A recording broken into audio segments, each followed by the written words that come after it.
सांगमानंक सहित नदी को गाधेबाकू जाइथिले नाबालक हेले मजा मस्ती भितरे चलीगला जीवन। नदी रे बुड़ी जड़े 12 वर्षीय नाबालक मृत्यु घटी। एभली अभावनीय घटना घटी मयूरभंज जिला कप्तिपदा थाना अधीन कुआगोठणा धुड़ासाई ग्राम रे। कुआगोठणा धुड़ासाई ग्रामर बलराम हेम्ब्रम 12 वर्षीय पुओ सुनाराम हेम्ब्रम रविवार सांगमानंक सहित घर निकटरे प्रवाहित काल नदी को गाधेबाकू जाइथिले। समस्ते नदी रे गाधोई मजामस्ती करुथबा बेले केही ध्यान देई नथिले जे सुनाराम गभीर पानी भितर को चली जाइथिले।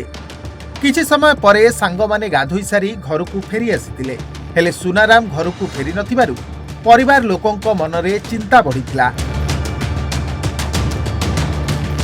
परे परिवार और ग्रामवासी माने नदी कूलरे खोजाखोजी करबा समय सुनाराम नदी रे बुड़ी जाइथिबा जानिबाकू पाइथिले।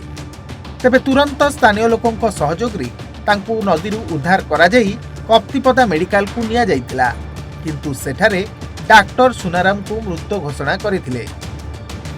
गाधोइबा बेले पानी रे गोड़ खसी जाई से गभीर पानी को चली जाइथिबा अनुमान करा जाइछि।